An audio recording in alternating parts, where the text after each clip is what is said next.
getting out of an abusive relationship early makes a huge difference. And I'm proud to say I did come in as a victim, but I am a survivor. Then I could see my mom. My mom was walking toward us. And I got excited. And it was like, there's my mom. And then he didn't stop. I'm trying to keep it together, I said. I gave in to the tears. And I hated that. It's not necessarily the easiest process. It's not necessarily the prettiest process, but it is the most effective process. Like, you can do this. I'm going to tell you 100% you can do this, and you're so worth it to do this. I'm sure losing any child is a real arrow through your heart, but you know, she was great. She was a friend and a family member and our daughter. It feels just as good the 10th time as it did the first time, to have one of your citizens that you're out there protecting walk up and tell you thank you. There is one thing stronger in me than fear, and that's my determination. Welcome back. This is Jen Lee, the creator and host of I Need Blue. If this is your first time joining us, we are happy you are here. If you would like to hear other stories or you have a story to submit, visit www.ineedblue.net. Please note, I Need Blue does contain stories which feature graphic content and could be triggering. Please seek help if needed, and remember, you always come first. Today, I continue my story where I was the victim of an armed robbery. If you missed the first episode, you can find the details on my website at www.ineedblue.net, or you can find I Need Blue on Spotify and other podcast platforms. Today, I would like to introduce a special guest, Alan P. Smith. He is a clinical social worker which provides mental health therapy. He's been working over 30 years with trauma victims. He is here today to share insights and treatment considerations. Thank you, Alan.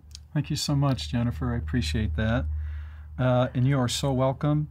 I appreciate the opportunity to increase awareness and empathy for victims of violent crime. And I just want to acknowledge the courage it takes for you to share your story. Well, thank you so much. You're welcome. When the police officers rescued us, there were actually customers shopping in the store with no employees around. The tills were laid out on the counter, no money in them. But you know us ladies, when we need a dress, we are adamant about finding one. So the police ushered them out. And I remember seeing the police line "Do Not Cross" yellow tape outside of our doors. It kind of reminded me of a TV show. However, I was living this. It was not a TV show. I called my DM, gave her the details. I called my parents. At that point, the adrenaline was starting to subside and the seriousness of the situation was coming into play. I could feel myself the anxiety and kind of want to shake a little bit. Until the police officers asked for my ID. I didn't realize it was gone. It had my credit cards, my current address, where I lived alone. The officers went outside, looked for my wallet or my phone, and I was really praying that they would recover it. The robber just threw it away on his way out, but no such luck. They couldn't find it. So I told the officers, I said, you would be able to track my phone using that app. So they did. And it wasn't until hours later that I realized that they actually had caught him because they were able to locate it through that app. I stayed with a friend that night. She was a coworker. We drank, as you can possibly imagine, anything to make everything numb. But come the next morning, everything became very real again. She dropped me back off at the store. I had sunglasses on because between not much sleep, all the crying, and just the pure shock of the situation, I didn't even recognize my own eyes at that point. And really, I wanted to hide the weakness that I felt after the whole situation. I met the police officers. We walked to the scene, trying to remember everything I possibly could. I did realize that without realizing it, we actually take in way more information than we realize. I remembered customers in that store. I could remember things that they were wearing, conversations we had. So your mind takes in, it absorbs a lot of information. And until it came time for me to recall it, I had no idea that I actually was that aware of my surroundings. I was put on a 10-day leave. And really, the first week of that leave, I spent almost every day with the police officers. I felt safe with them. I didn't mind, even as hard as it was to recall all of the events. It was okay with me because I felt safe there. I remember they came to my house with the lineup. I recognized the robber. At that point, I also had gotten a new phone and my credit cards. I also made arrangements almost immediately for someone to stay with me at the house. I had 2 cats. They were kind of like my security guards because they don't like strangers. So I knew if I opened the door and they weren't there, that either someone was in the house or something was amiss. But I also took another measure where I had a sliver of paper and I put it in the bottom door and then I would shut the door. So if I came home and that piece of paper was laying on the ground, I know someone had also entered my home. I never thought that I would have to think about such things, but at that point, even with somebody staying there for a short while, I took as many measures as I could to feel safe. I wouldn't go in my bedroom. I went in to just get a few things, but I don't know why, but it took 3 weeks for me to actually be comfortable going back to my bedroom. I did not sleep in there, and I really don't know why, but it triggered something that made me very anxious. At that point, I needed family. I remember we went up north to see my brother and my sister. Normally, we have a joyous time playing cards. But this time around, I remember I just sat on the couch and I played Angry Birds on my phone. I was numb. It was like I needed them there, but I didn't want to talk. And I remember my sister-in-law whispering kind of behind me, like she's just sitting there. I don't know what to do. I think it's important for family and friends to know that it's okay if you don't know what you need to do, because there are times like me, I didn't know what I needed. So I couldn't communicate anyway. So just your presence of being there was enough for me in that moment. They caught the driver. I never seen him. So that started the whole ball rolling of me having to go to court, which was a new situation. I never had to go to court before. I know when I walked in, he had friends or family in that courtroom. I didn't expect that. A new fear. I was like, okay, they know what I look like. They could know what I drive. They could know where I live. I went to see a therapist, which was a very good decision. I was approaching my 10 days of leave and was going to have to return to work soon. My therapist said, don't go back to work. You are not ready. But I'm one of those types of individuals where I don't go halfway down a road and turn around and spend the rest of my life wondering if I have to go to the stop sign and know if I can do it or not. I prepared myself as best as I could for that first day of work. I walked in and I remember standing outside the door of the room where he had put us in and flash bulbs going off, all the triggers, things that I remembered. I could not go in that room and I never did. We had a conference call. My DM asked me how I was doing. I told her, I said, I don't think I'm okay. Her response was it was the busiest time of year for us and she just needed to know if I wasn't going to be able to work. She needed to know soon because she had to replace me. And I understood that from her point of view, it was all about business. I struggled with that because I was a very accomplished manager, very respected, and they knew that I generated results. So to kind of have to come to the realization that maybe I can't do that anymore made me feel weak. So on top of being afraid and dealing with everything else, now I had another feeling of inadequacy as well. At that point, conference call ended and I needed to go back out onto the sales floor. I pushed open the door and my assistant manager was there, but there was a guy as well, and he was our security guard. I grabbed the wrist of my assistant manager and I about burst into tears, and she was like, what is wrong with you? And I said, this is what happens.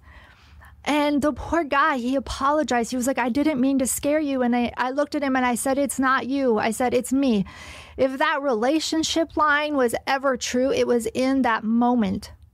I was afraid of him. It triggered a memory of the robber. I was embarrassed because I'm not afraid of men. The fact that it triggered that feeling in me is I knew I wasn't okay. Forget the fact that I couldn't go in my room, that I couldn't look at guns. I came to the realization that I can't do this job. I can't be here, and I need to get better. I called my DM. I told her what happened, and I said, I can't do this job anymore.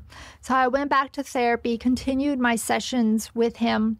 They put me on workman's comp, which was fine. I had 6 weeks to really focus on myself. In that time, I had several subpoenas to go to court. I didn't have to be in front of a jury anymore at that point. I had to find a new job. The money just didn't flow in, so I had to also work on myself, go to court, but find another job as well. So I found another one in the same field. It was a little bit further away. I explained to them that I would be called away at the last minute because I needed to go to court. They were okay with that. It seemed somewhat inconvenient, though, when I actually had to call them. I thought court was all over with and everything was finished. And then 2 years afterwards, I get a call, and I was being called into federal court. And I cried, and I told the lady on the phone, I said, I can't do this.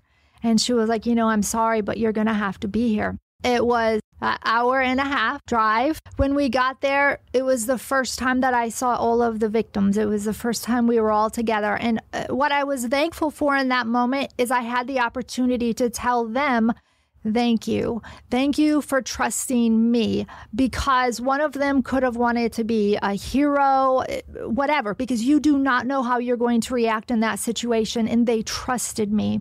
If anything, as much as I didn't want to go to court, it gave me that opportunity. I was thankful for that. We were allowed to go in the courtroom and watch the proceedings if we wanted to. I did not want to. The courtroom was much larger, more people. It was kind of dark, dark wood. I remember walking up the aisle and approaching the bench where I had to sit. The judge was on my left, the robber right in front of me. He had on glasses. I was asked questions. My character was questioned, and that was immediately shut down because it was a tactic that was not going to be allowed. I cried. I remember they brought me Kleenex, and it was just soaked. It was a ball in my hand about deteriorating. For some reason, that day ended, and I had to come back again. I had to come back the next day. The lady there, they wanted to compensate us for our mileage and everything. And I looked at her and I cried and I said, I just want you to leave me alone.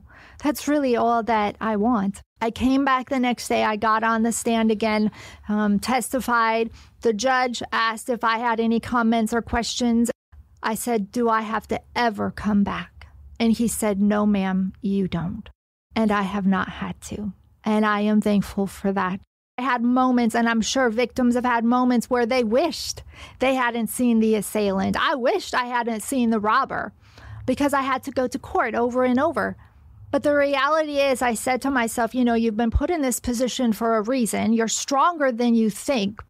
And if you don't do this, then who else is he going to hurt? He had a gun and hostages this time. Next time, it might not be so fortunate. But at this point, I want to bring Alan in with his expertise to talk a little bit about the things that I went through, because please keep in mind that everybody's experience is different. Alan, thank you again for being here. Oh, you're so welcome again, and thanks again for sharing your story.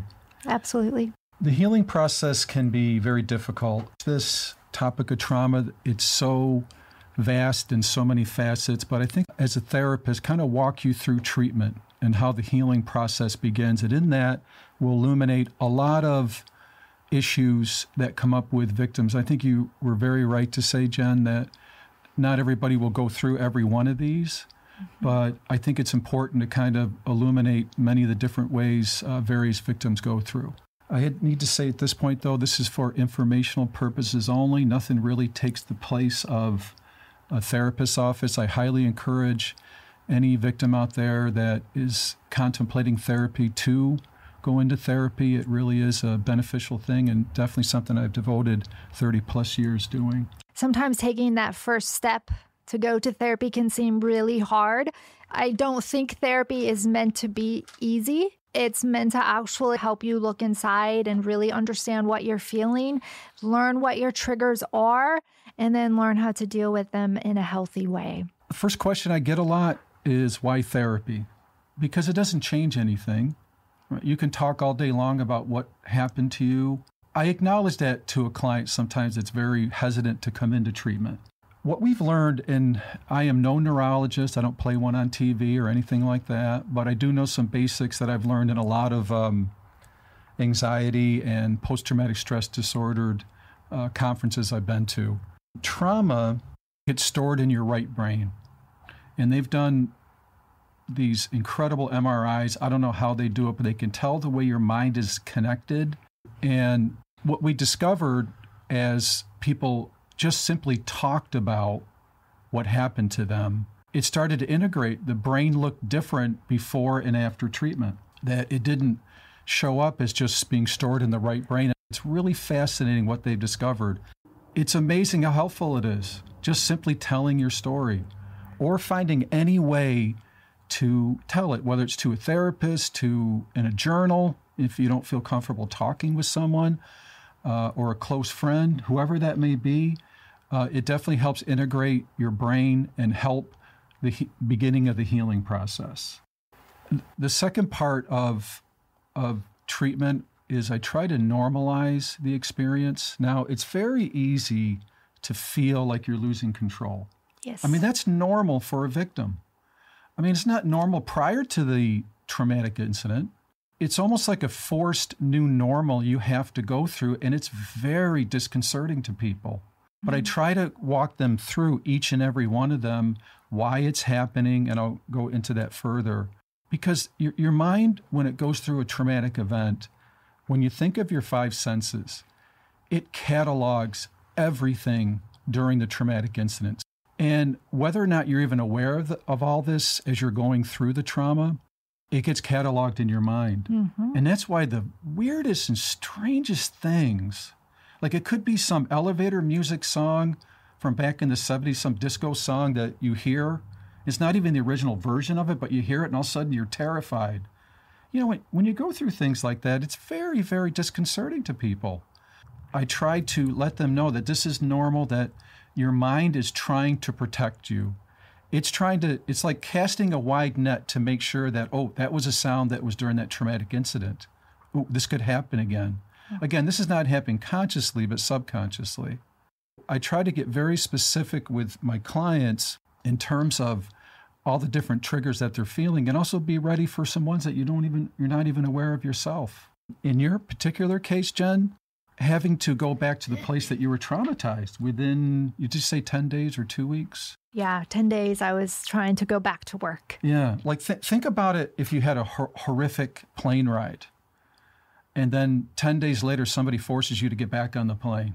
But you had to because that was your job, and I don't know if they're going to replace you then and there, but it's a business and there's a certain kind of thing that you have to do in the flow of life. And it's not always that common that you have to revisit that quickly the place and that you were traumatized in. There's some basic kind of things I'll start to go over. And again, these don't have to fit everyone, but I think it's a very good, decent list to kind of start with. In terms of a trigger or common things that happen to victims is they feel a complete loss of control, especially in a victim of violent crime. In that, you can lose your ability to think or reason. The studies say most people in those type of situations just panic. They freeze. They don't know what to do. There's a lot of guilt involved with that with a lot of the victims. Like they wish they would have done more, stuck up more, wish they would have said things differently. But no one knows what they're going to be like until they have a gun in their face. You know, and it's the most terrifying one of the most terrifying experiences we go through. Yeah. You know? I was asked basically exactly what you just talked about, going through the thought process of, oh my gosh, what could I have done differently? But interestingly enough, for my situation, that wasn't the question that I dealt with. Mm-hmm. The question for me is what could have happened. That haunted me. Because there was a point we walked past the bathrooms and I was the last one. I was like, oh my gosh, he could have pulled me in there and raped me. There are so many what ifs that could have happened in that situation. And it was dealing with that. I had to figure out how to kind of cope with that. So it might be a little bit, maybe you have the what if situation, or maybe you also dealt with, I could have done this different. Again, everybody is different. I know my one assistant manager was like, oh my God, if it was me, I would have passed out. But interestingly enough, you really don't know, because it's much easier to be on the outside thinking, oh, this is what I would do. But in reality, it could be totally different. Another part of this, too, is to be very self-critical. You're trying to go over all the what-if possibilities, and even afterwards, you almost tend to try to be perfect. You're trying to keep yourself as safe as possible and put unrealistic expectations of yourself to that, because the reality of it is, and it's very difficult, part of the job I do as a therapist to help people deal with reality. But the reality is this could happen again. Not to, make you nervous or anything, and that's what makes it difficult for your mind to relax and say, geez, it's okay. Hey, one bad thing happened. I've done my quota. It shouldn't happen again. But it's possible. Mm-hmm. And, watching the news and everything that goes on in this world, you get reinforcements of that. It's hard to kind of avoid, gun problems and violence and all that kind of stuff. Yeah, well, and I think once it happens to you, you have more of a realization that, okay, don't ever say it can't happen to you, because the reality is it can. It was just a normal day of work for me. Got dressed, got in my car, drove to work, and thought I was just going to make sales, and it ended up in a totally different situation. So I always say, don't live in a world of it can't happen to you, because it can. Not that I want to scare you, but it's always good to be aware of your surroundings. Mm-hmm. And I think that's the key to, probably skipping ahead a little bit, but that's okay. I don't mind. But that's definitely one of the keys to healing, is accepting this new normal, that you need to have more awareness. I think in general, most people need more awareness. Mm-hmm. It's difficult. It's hard to face it as a new normal, but it's part of the process of healing and being prepared. Mm-hmm. The more your mind thinks you're prepared, you can't prepare for everything. I don't give false hope to people and that type of thing. But I think the more prepared you are, the less anxiety people tend to feel over a lifetime or over the course of time, Other typical things are denial, shock. It's almost like the typical stages, and these aren't the perfect set of typical stages that you deal with a loss, but they tend to glide right into victims too, where denial, shock, anger, bargaining or trying to make sense of it, and then finally acceptance. And that's very fluid, by the way. You could go back to, because you have a trigger, you're back to denial and shock, or you're back to anger. But those 5 stages tend to work fairly well with victims of trauma in general.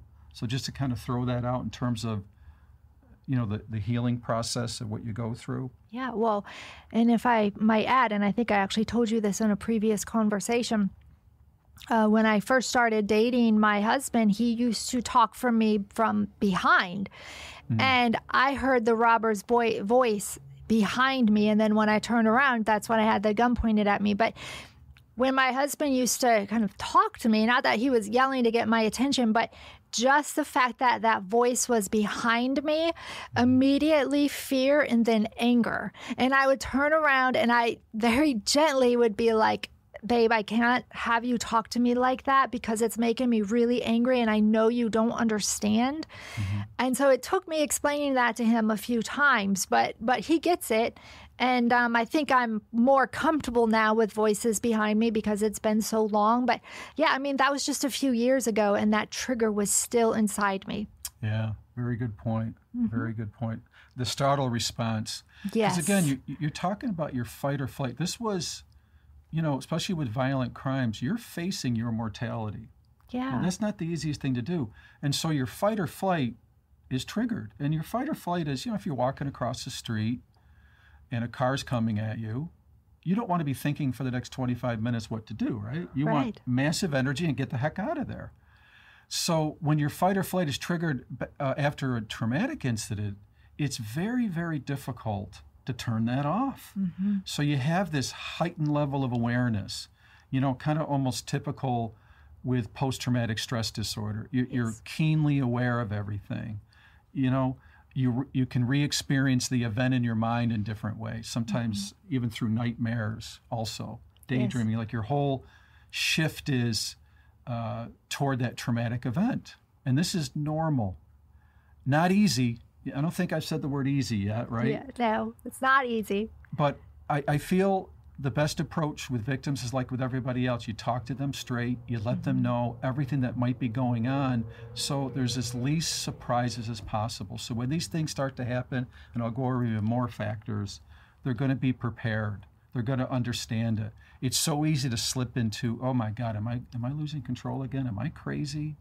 And I use the word crazy not in the traditional sense like a therapist would, but just you feel like everything is so surreal. Yeah. Like nothing is the same as it was before.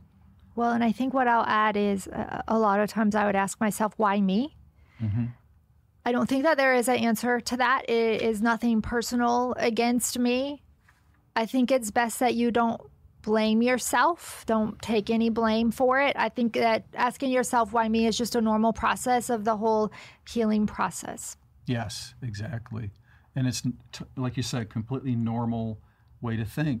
And I'll get to this a little bit later in the podcast, but I'm very scientific about those questions. Like, why me? Then you look at the statistics, the possibilities not only of things happening, but the potential for things to happen again. And you try to come up with as many thoughts as you can about that, of why it wasn't you, that's reasonable. And I work very closely with the client on that. But I'll get to that more later, but definitely part of the healing process. You covered the one already. You're doing a good job. You're doing half my work here, Jen. Oh, no problem. Your mind races over all the possibilities. This is normal. To have an obsession with feeling safe. I'm going to use the word paranoia, but it's not really paranoia because this could happen again. And, but you're more suspicious of everything. You don't take anything for granted. Before you walk out, you're thinking a lot more thoughts than you used to before you walked out.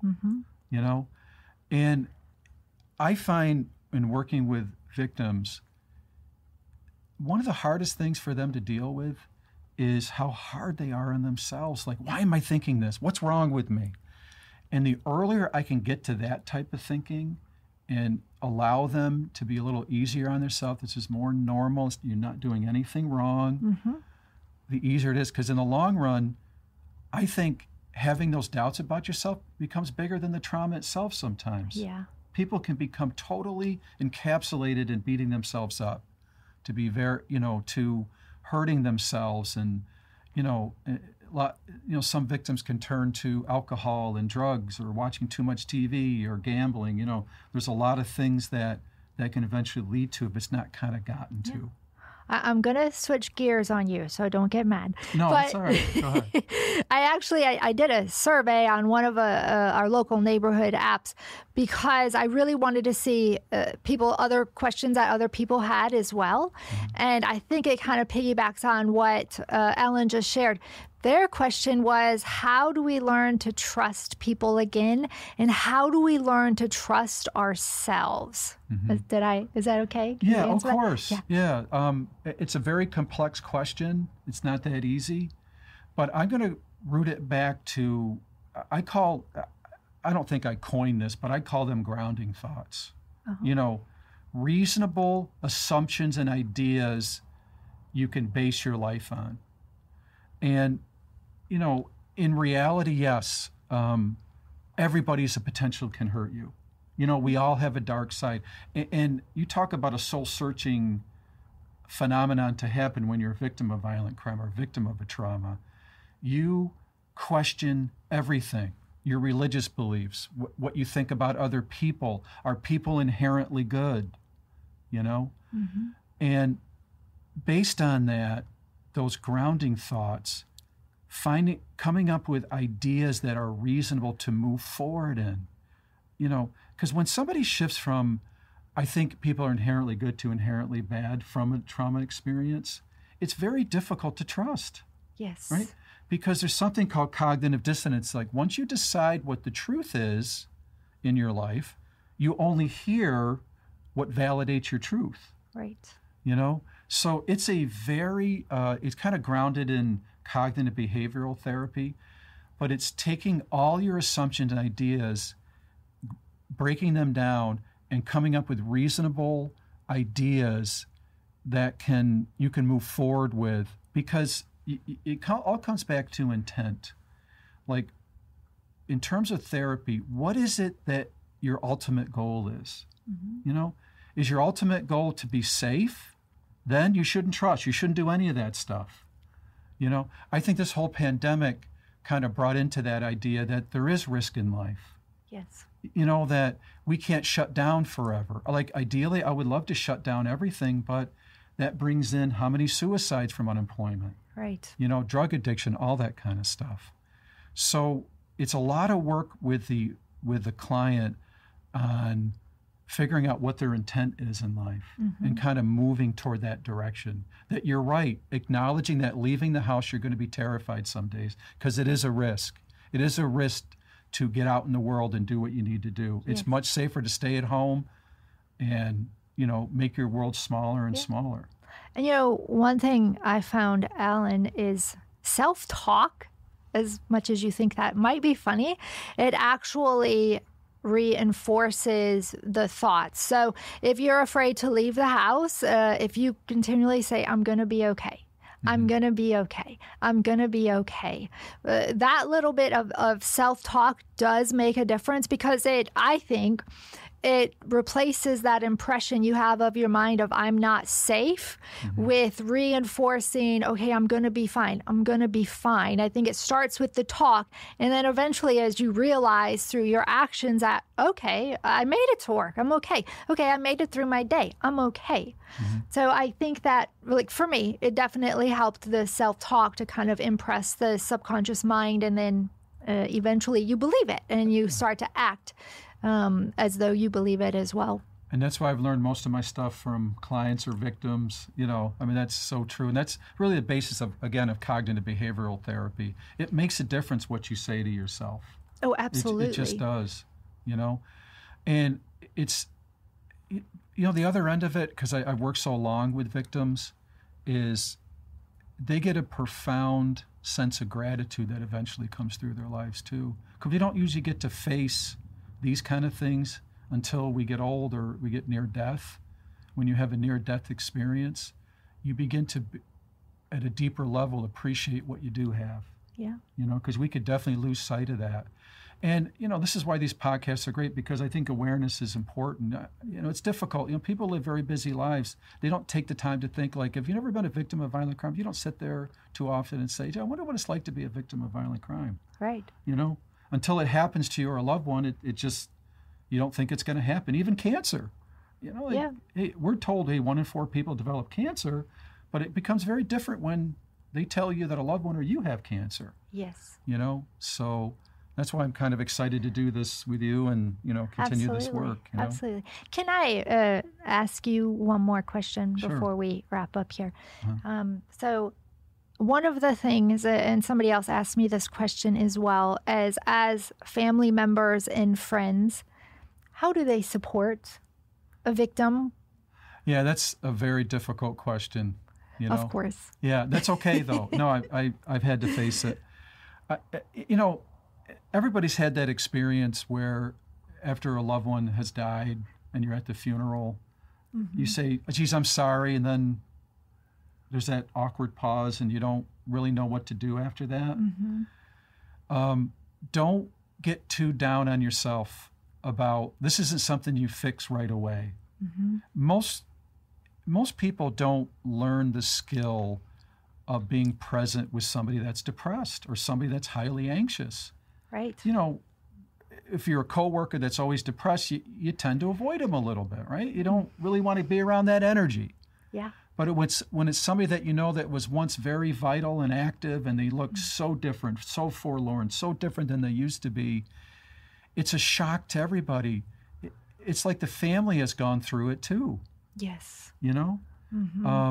So I think acknowledging that at least is important. And I tend to give advice that's kind of direct sometimes. You know, like it's okay to go up to the victim at some point and say, what do you need from us? You know, should we not talk about it? And look, this is going to be a process. This isn't like, you know what, I've been thinking about that. Here's the 5 ways. Let me give you a pamphlet.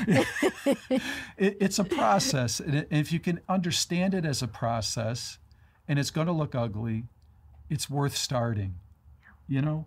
And so if you could reach out in that way and kind of start that process, and usually the victim will have a few things after a while, but and to acknowledge that, you know, sometimes victims will say, I don't want to talk about it at all, and that's fine. Yeah. You know, but at least have some kind of bridge there rather than, you know, just sitting in that world of awkwardness. Yeah. Well, and I think it's important for family and friends to know that it's okay if you don't know what you need to do. Because there are times like me, I didn't know what I needed. So I couldn't communicate anyway. So just your presence of being there was enough for me in that moment. Ellen, thank you so much for being my guest today. Oh, you're so welcome again. And thanks again for sharing your story.